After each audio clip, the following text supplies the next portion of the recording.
لما نزلت وصفة القرنبيط بالبشاميل نالت على إعجابكم كلكم. قررت النهاردة أعمل لكم الوصفة القمر دي. ده مش قرنبيط يا جماعة، ده دهب مقرمش بالشكل ده. لايك وشير كتير. أول حاجة بنحضر القرنبيطاية ونتخلص من أي ورقيات خضراء عليها. بعد كده بنفك الزهر كله من عليها بالشكل ده. أهم حاجة نتخلص من القلب بتاعها، مش بنستخدمه نهائي. تمام كده. بعد كده بقى يلا بقى نحضر 2 لتر من المية واغليهم كويس قوي. هنزل عليهم بمعلقة صغيرة من الملح ومعلقة صغيرة من الكمون. بعد كده بنزل بالزهر بتاعنا واعد لحد 10 بالظبط. هو ده طريقة سلق القرنبيط. اول ما تنزلي بالقرنبيط هتغطي عليه كده الغطا بتاعه وهتعدي من 1 ل10. مش بنسيبه اكتر من كده علشان ما يتهراش معانا ويكون طعمه وحش. امشي بقى على وصفتي زي ما جربتوا القرنبيط بالبشاميل وعجبكم كلكم. بعد كده بحضر 2 بولة. اول بولة بنزل فيها بكوباية دقيق، وتاني بولة بنزل فيها بكوباية دقيق. اول بولة بنزل فيها بمعلقة كبيرة من النشا، وبرده تاني بولة بمعلقة كبيرة من النشا. البولة الاولانية بقى شوفوا هنزل فيها بايه. اول حاجة بنزل فيها ببيضاية. تاني حاجة بنزل بفصين من التوم ومعلقتين كبار من الخضرة ومعلقة صغيرة من الملح والفلفل والكمون والكزبرة والبابريكا. بعد كده هنزل عليهم بكوباية من المية وهقلبهم كويس قوي. الخليط بتاعي ده تقلبيه ما يكونش فيه اي دقيق متكتل معاكي.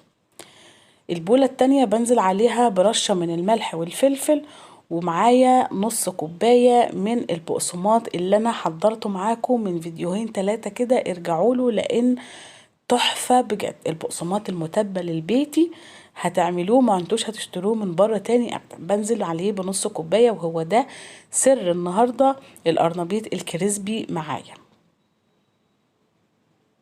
ده الغلاف الخارجي. وبقى الخلطة بتاعتنا يلا بقى ننزل فيها بالقرنبيط اللي احنا سلقناه ونقلبه كويس قوي في الخلطة السائلة بتاعتنا دي. بعد لما بنقلبه في الخلطة السائلة بننزل بقى بالقرنبيط في الغلاف الخارجي اللي هو بيتكون معانا من كوباية دقيق ومعلقة نشا ونص كوباية من البقسماط المتبل ورشة ملح ورشة فلفل. بعد كده بقى بنقلبه عادي بايدينا. اهم حاجة نغلفه كويس قوي كأنك بتعملي فراخ كنتاكي كده، وبيكون معانا بالشكل القمر ده. شايفين كريسبي وقمر فعلا. بكمل كل الكمية بالشكل بتاعنا ده. وطبعا لما تكوني عاوزة تفرزيه عن القرنبيطاية بتكون كبيرة، مش بتعمليها كلها مرة واحدة. بتسيبيه لما يبرد تماما وتحطيه في اكياس تلاجة وتخزنيه في الفريزر. بيتخزن معاكي من السنة للسنة عادي جدا. انا بخزنه كده. لما بقى بتعوزي تستخدميه بتطلعي نص ساعة على الرخامة يفك وتعملي الخلطة اللي احنا عملناها دي. يلا نحضر زيت غزير بتاعنا ونسخنه كويس قوي على النار وننزل بالقرنبيط بتاعنا. وهنا بقى يبانلك الجمال والعظمة اللي انت بتعمليها النهاردة. القرنبيط المقرمش الكريسبي بجد. انا عاوزه اقول لكم مش فراخ كنتاكي، لا ده احسن من الفراخ كنتاكي كمان. مقرمش وجميل وطعمه حلو.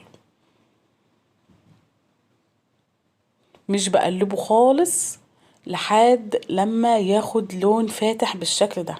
هنا بقى هبدأ ان انا اقلبه عادي بالمعلقة بتاعتنا. شايفين جماله؟ لا بصراحة حلو جدا ومش بياخد معاكي اي وقت على النار. يعني بالظبط كل مرة بياخد 3-4 دقايق بالشكل القمر ده. واول ما ياخد اللون الجولد الذهبي اللي كلنا عارفينه بنطلعه على مصفى او على مناديل مطبخ براحتك خالص. بتكرري بقى باقي الكمية اللي انت عاوزة تحضريها. هتتكمل معانا بالشكل ده. شايفين؟ لا بجد بيتكلم عن نفسه. هو شكله بيتكلم عن نفسه. يلا بقى نحضره كده. معايا شوية خضرة بفرشها في الطبق بتاعنا لان الخضرة فعلا هي اللي بتظهر وصفتك وبتظهر جمال اكلتك. بتعملي جنبه بقى شوية بطاطس محمرة وشوية مخلل وعيش. انا عامله لكم الاكلة دي لوحدها في فيديو منفصل. ودي كانت طريقتي للقرنبيط الكريسبي المقرمش. بجد كان كريسبي جدا جدا. يلا بينا نشوفه من جوه. وبكده يكون الفيديو بتاعنا انتهى، ويا رب يكون الفيديو عجبكم، وان شاء الله هتجربوه على طريقتي وهتعجبكم، وانتظروني في فيديوهات